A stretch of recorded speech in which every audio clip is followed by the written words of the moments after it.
Boa noite. Boa noite. Deputados da comissão do impeachment debatem neste momento o relatório favorável ao afastamento da presidente Dilma.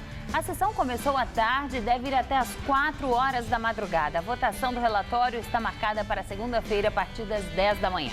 Em depoimento na Lava Jato, o ex-presidente Lula nega ter participado de trama para atrapalhar a investigação. E em delação, lobista da máfia da merenda em São Paulo afirma que parte da propina foi para a campanha do presidente da Assembleia, Fernando Capês. Você acompanha essas e outras notícias daqui a 1 minuto, logo após um rápido intervalo. Tolstói influenciou Mahatma Gandhi. Aldous Huxley imaginou a clonagem muito antes dela existir. Dostoiévski foi essencial para a psicanálise de Freud. Os grandes escritores fizeram muito pelo mundo. Imagine o que eles podem fazer por você. Coleção Folha, grandes nomes da literatura. Todo domingo nas bancas, um livro por R$19,90. Na compra do primeiro, grátis o segundo. Colecione. Qual Casper você é? Eu sou jornalismo. Eu sou Relações Públicas. Eu sou Publicidade e Propaganda. Eu sou Rádio, TV e Internet. Essa é a minha Casper. Essa é a nossa Casper. Toda sexta, Ronald Rios comenta os principais assuntos da semana, com ironia e bom humor. Tá, alguém liga pro Stallone e pede pra ele pagar minha fiança. Cara! A Semana com Ronald Rios. Toda sexta, 10h30 da noite. Oferecimento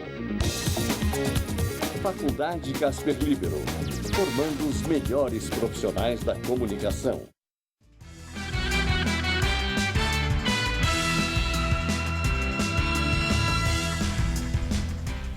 Os deputados da comissão do impeachment debatem neste momento o relatório do deputado Jovair Arantes, do PTB, favorável ao afastamento da presidente Dilma Rousseff.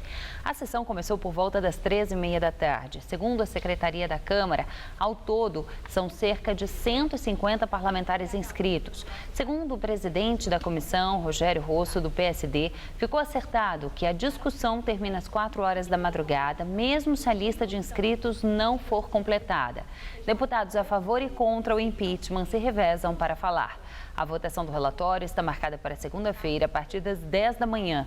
Depois, o documento segue para a votação no plenário da Câmara.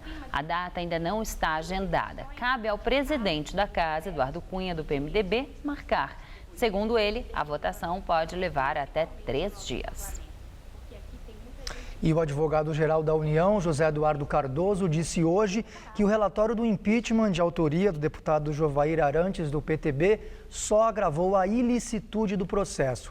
Ele, Cardoso, criticou vários pontos do texto que ele disse ter o desejo político de promover o afastamento da presidente.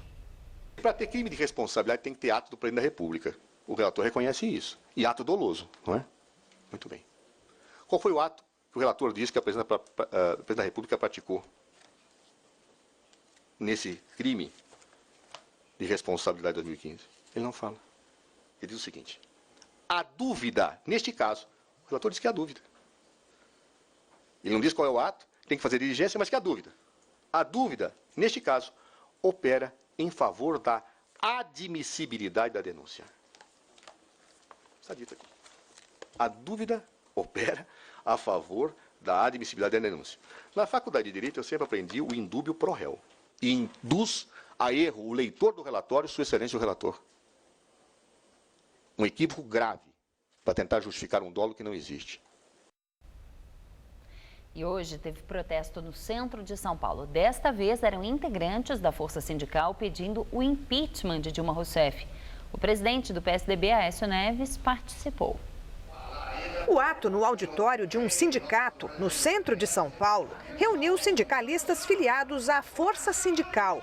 Foi convocado pelo presidente da central, o deputado Paulo Pereira da Silva, do Solidariedade. Paulinho é aliado do presidente da Câmara, Eduardo Cunha, e um dos principais militantes da causa do impeachment. Também compareceram presidentes de outros partidos de oposição, do PPS, Roberto Freire, e Aécio Neves, do PSDB. No ato dos sindicalistas, Aécio Neves comentou sobre as doações feitas pela Andrade Gutierrez na campanha de 2014. O PT recebeu da empreiteira 34 milhões de reais e o PSDB e a campanha presidencial de Aécio quase 26 milhões. Uma coisa é financiamento de campanha, outra coisa é eu achar que o PT tem que responder às acusações que lhe são feitas. Nós recebemos de várias empresas, mas não se esqueça, nós somos oposição. Que influência nós teríamos nesses benefícios dessas empresas? Ao contrário, isso não está sendo sequer questionado. Durante o encontro, os sindicalistas lançaram um manifesto de apoio ao eventual governo de Michel Temer. O vice-presidente também é alvo de um processo de impeachment na Câmara, cujo prosseguimento foi determinado pelo ministro Marco Aurélio Mello, do Supremo Tribunal Federal.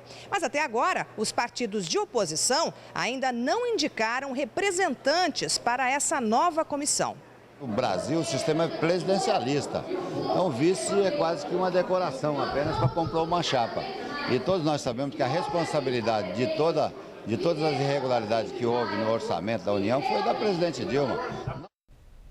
Governadores do PSDB, além de senadores e outras lideranças do partido, fecham posição pelo impeachment da presidente Dilma. O ex-presidente Fernando Henrique Cardoso participou da reunião que aconteceu no Palácio dos Bandeirantes.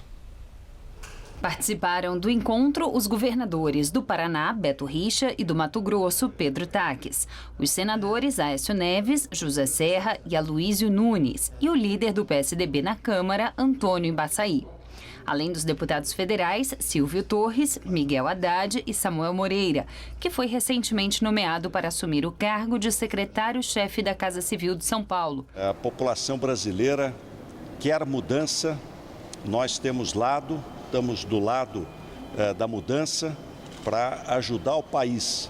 Há uma indignação da população brasileira pelo desmonte do governo, pela corrupção terrível que foi organizada no Brasil e, friso, organizada.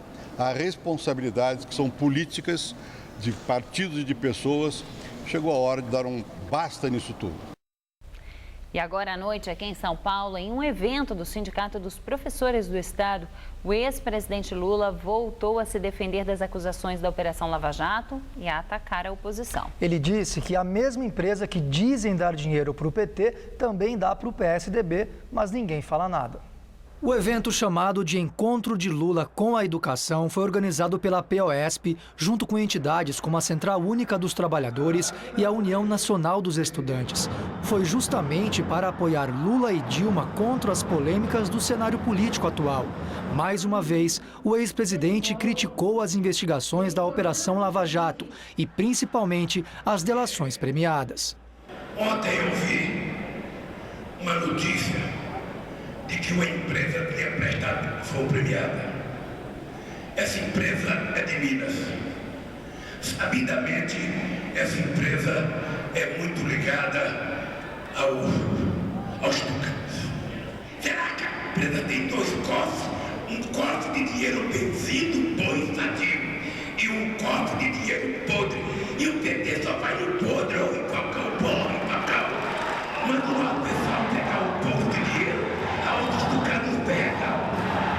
Ele também voltou a dizer que o sítio em Atibaia e o apartamento em Guarujá não são dele e exaltou sua honestidade. Eu já fui prestar 5 depoimentos. Já fui prestar. E eu digo sempre, eu duvido, sem nenhuma falta de respeito a ninguém, eu duvido que tenha alguém, um procurador, um delegado, um juiz, que seja 10 centavos mais honesto do que eu nesse país. Professores da rede estadual fizeram hoje uma assembleia na região central de São Paulo. Os professores se concentraram em frente à Praça Roosevelt por volta das 2 horas da tarde. De um carro de som, a categoria discutiu temas como o pagamento de bônus, máfia da merenda, reposição da inflação e principalmente o reajuste salarial. Segundo o sindicato, a proposta do governo Alckmin foi de um aumento de 2,5%. A categoria pede a reposição da inflação desde julho de 2014, o que totalizaria 16,6%. Um novo ato será realizado no dia 29 de abril.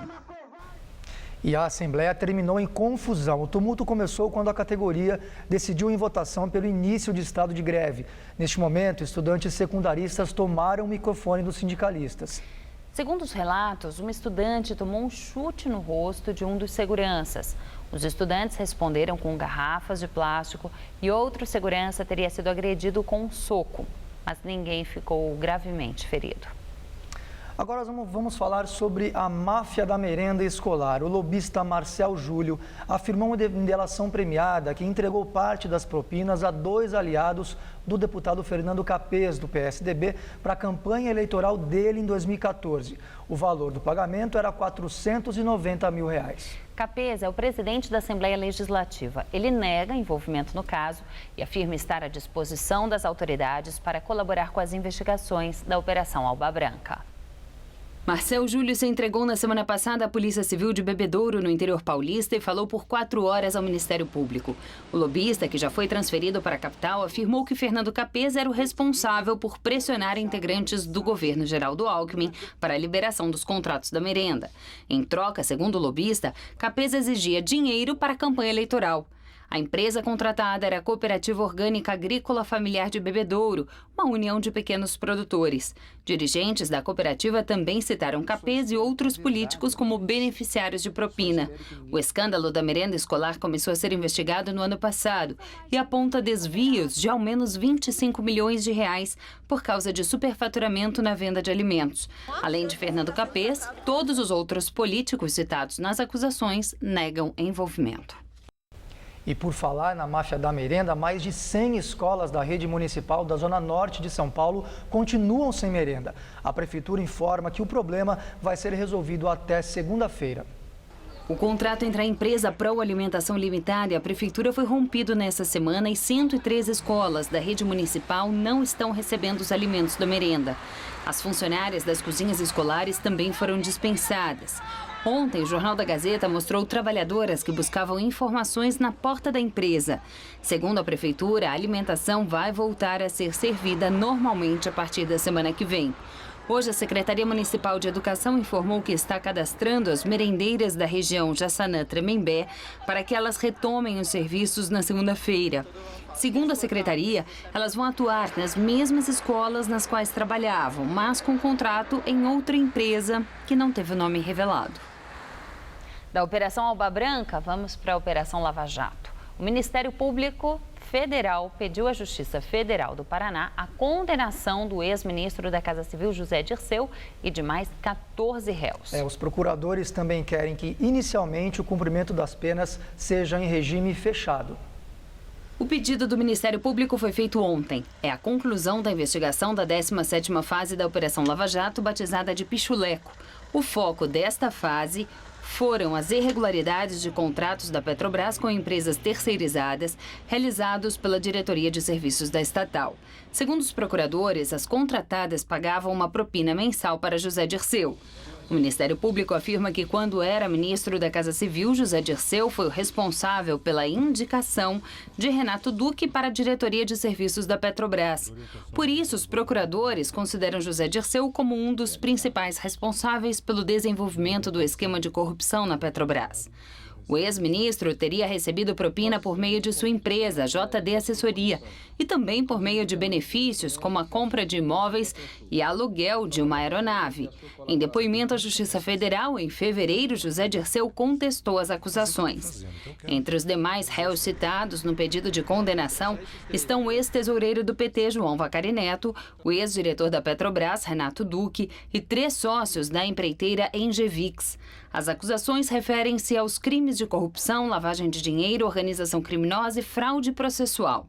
De acordo com o Ministério Público, José Dirceu tem o agravante de já ter sido condenado no escândalo do mensalão petista. O advogado de José Dirceu, Roberto Podival, não comenta o assunto. A defesa de João Vacari Neto, representada pelo advogado Luiz Flávio Borges Durso, disse que a única coisa que existe são delações não comprovadas. Já o advogado que representa Renato Duque e Alexandre Lopes de Oliveira não foi encontrado.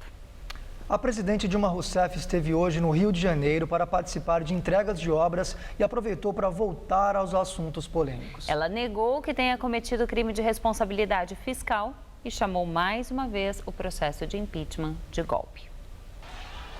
Dilma falou na entrega de unidades do programa Minha Casa Minha Vida. O impeachment está na Constituição. Está lá escrito que é possível fazer o impeachment do presidente. Agora, esquecem de completar, desde que o presidente tenha cometido crime de responsabilidade. Mais cedo, durante a inauguração do estádio aquático do Parque Olímpico da Barra, disse que o Brasil vive um clima de quanto pior, melhor. Acho que um clima de quanto pior, melhor, ele não interessa ao país. Ele não interessa à necessária estabilidade econômica e política do país. Se nós somos capazes de fazer uma Olimpíada, se nós somos capazes de fazer uma Paralimpíada, nós somos capazes de fazer também o nosso país voltar a crescer. E a presidente Dilma cancelou a viagem que faria à Grécia para participar no dia 21 deste mês da cerimônia de acendimento da tocha olímpica. A informação foi divulgada pelo Comitê Olímpico Grego. O comitê não citou o motivo alegado por Dilma, mas o clima político do Brasil pode ser um dos motivos para a presidente não querer se ausentar. A votação do impeachment deve começar na Câmara ainda neste mês. E agora, o comentário de Josias de Souza, ele fala direto de Brasília. Considerando-se que o Brasil vive uma crise gravíssima, só nos resta encontrar o lado bom da crise, ainda que seja necessário procurar um pouco.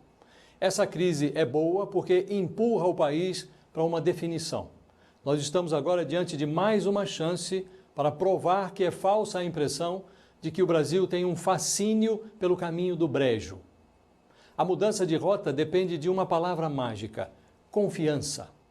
De todos os dramas que o país vive hoje, são muitos, o principal é o drama econômico, porque ele estraçalha empregos e sonhos.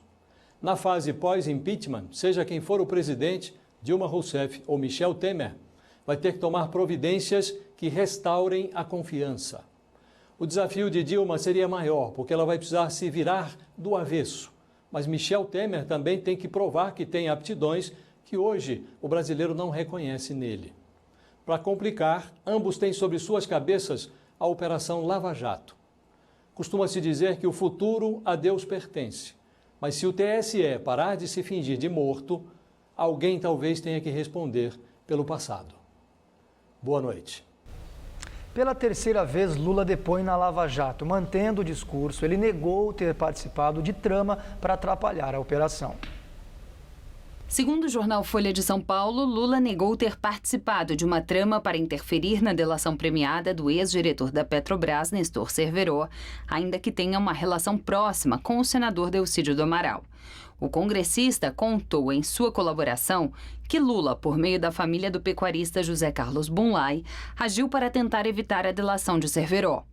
O ex-presidente teria voltado a negar ainda a interferência nas diretorias da Petrobras, reforçando que é uma discussão política com partidos e liderança da legenda, passando por triagem na Casa Civil e no Gabinete de Segurança Institucional.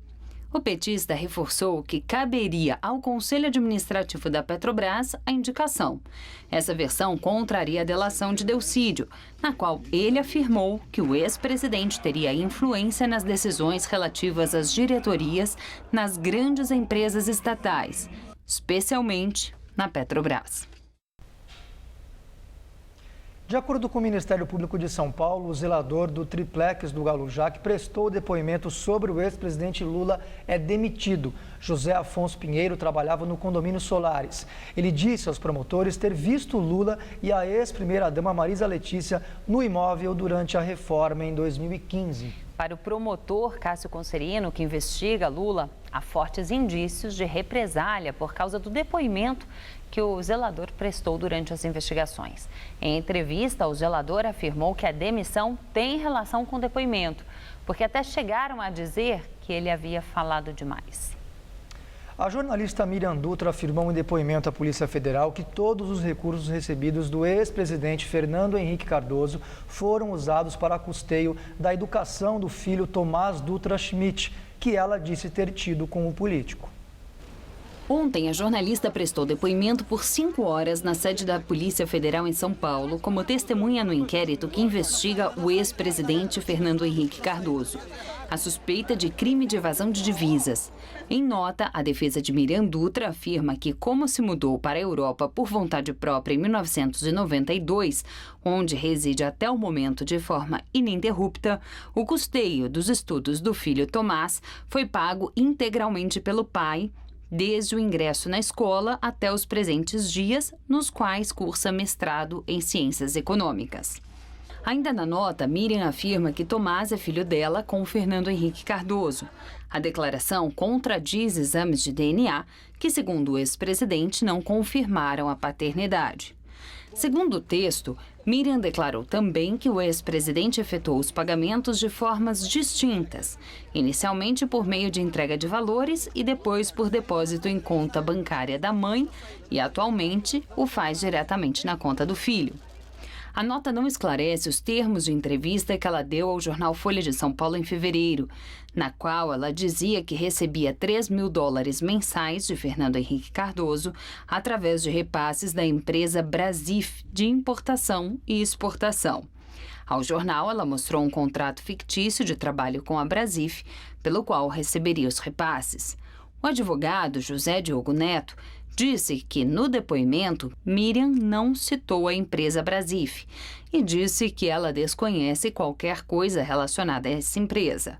Em nota, a Brasif diz que contratou Miriam em dezembro de 2002 por indicação do cunhado dela, mas que o ex-presidente Fernando Henrique não teve participação na contratação, tampouco fez qualquer depósito. A semana termina quente, seca e bastante ensolarada em todo o estado de São Paulo. E com a falta de chuva, a qualidade do ar fica preocupante. Aqui na capital, a qualidade do ar chegou a ser avaliada como ruim e até mesmo muito ruim em alguns pontos da cidade. Vamos aos detalhes da previsão para o final de semana.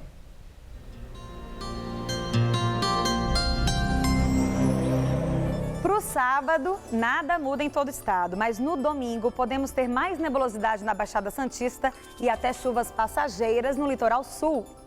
Amanhã, o alerta é para baixa umidade do ar. Com o ar seco afastando as chuvas, os índices de umidade relativa ficam entre 15% e 20% no norte do estado e entre 20% e 30% nas outras regiões paulistas, inclusive aqui na Grande São Paulo. Por isso, quem está programando atividades ao ar livre nesse final de semana deve se hidratar bastante. Os termômetros vão ultrapassar a marca dos 30 graus em praticamente todas as cidades. No litoral, temperaturas perfeitas para se refrescar na praia. O calorão será de 31 graus em Caraguatatuba e também em Santos. Aqui na região metropolitana, o final de semana segue seco e só deve voltar a chover na segunda-feira.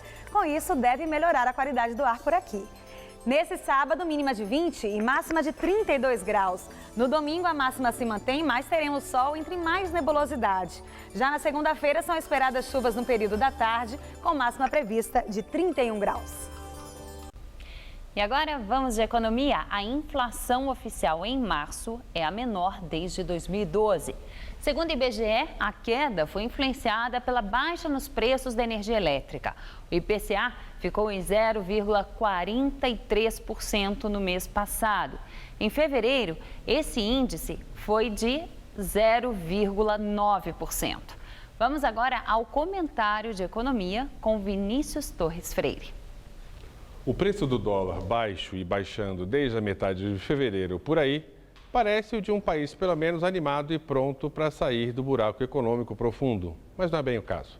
A moeda americana voltou a cair abaixo de R$ 3,60. Lembre-se de que no início do ano o dólar rondava a casa dos R$ 4,20. Aconteceu alguma coisa nova? De certo modo, sim. Houve notícias animadoras nos mercados financeiros mundiais. E sim, existe a perspectiva de que acabe essa agonia política no Brasil. Mais ou menos metade da queda do preço do dólar e da animação das bolsas deve-se a fatores domésticos. A expectativa de que Dilma Rousseff será deposta e que depois disso virá um governo que ponha ordem na economia, o que, aliás, ainda é muito incerto. Mas o pessoal especula com isso. Um outro motivo da melhoria dos mercados financeiros aqui é a economia mundial. Um dos motivos de preocupação entre os investidores é o destino da China. Mas notícias importantes de hoje indicam que a coisa pode se estabilizar na economia chinesa, que tem peso enorme no comércio do mundo e no comércio com o Brasil. Enfim, para dar uma noticinha boa para variar, um dólar mais barato e estável ajuda a baixar a inflação. A inflação, enfim, começou a subir mais devagar, menos que 10% ao ano. Ainda ruim, mas despiorando. Se a inflação cair mesmo, podem cair os juros. Juros e inflação menores podem fazer com que a economia, pelo menos, pare de afundar. Mas em 2017. Boa noite. Em texto, o Papa Francisco pede mais compreensão em relação aos gays e aos divorciados e mantém posição contrária ao aborto. O documento de 260 páginas era aguardado com grande expectativa pelos católicos, depois de 2 sínodos sobre a crise da família moderna. Sem romper com as posições doutrinárias da religião, Francisco pede uma igreja menos rígida com as famílias não tradicionais.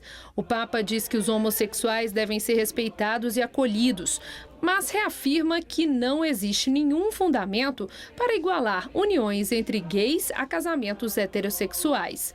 Com relação ao divórcio, Francisco diz que ninguém pode ser condenado para sempre. Ele quer fazer com que os divorciados que se casam novamente sintam que são parte da igreja e lembra que estas pessoas não estão excomungadas. O Papa ainda reitera a posição da Igreja Católica contra o aborto, afirmando que nenhum suposto direito ao próprio corpo pode justificar a decisão de encerrar com aquela vida. Polícia da Bélgica captura o principal foragido dos ataques de novembro em Paris. O suspeito seria cúmplice de Salah Abdeslam, que está preso. O belga de origem marroquina, Mohamed Abrini, de 31 anos, foi preso no distrito de Anderlecht, em Bruxelas. A polícia sabia que ele estava armado e era perigoso. Abrini estava na lista dos mais procurados da Europa desde que foi identificado em vídeo de câmeras de segurança num carro com Salah Abdeslam, o principal suspeito vivo dos ataques de Paris, que mataram 130 pessoas. As imagens foram feitas 2 dias antes do massacre na capital francesa. O carro teria sido usado no ataque do lado de fora do Stade de France e depois abandonado. A informação sobre o carro teria sido dada à polícia por Abdeslam, que foi preso em Bruxelas há 3 semanas. 4 dias depois da prisão dele, terroristas do Estado Islâmico se explodiram no aeroporto e no metrô da capital belga. A Procuradoria belga informou que a operação policial de hoje resultou em várias prisões relacionadas aos atentados de Bruxelas. Nós ficamos por aqui. A edição de hoje pode ser vista no site do Jornal da Gazeta. Tchau, Luciano. Uma ótima noite e um bom fim de semana para todo mundo. Tchau, Ju. Uma ótima noite a todos e fiquem agora com a Semana com Ronald Rios. Tchau.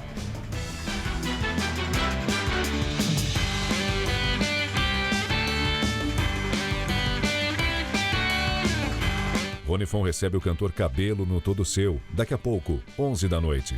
Assista agora a Semana com Ronald Rios.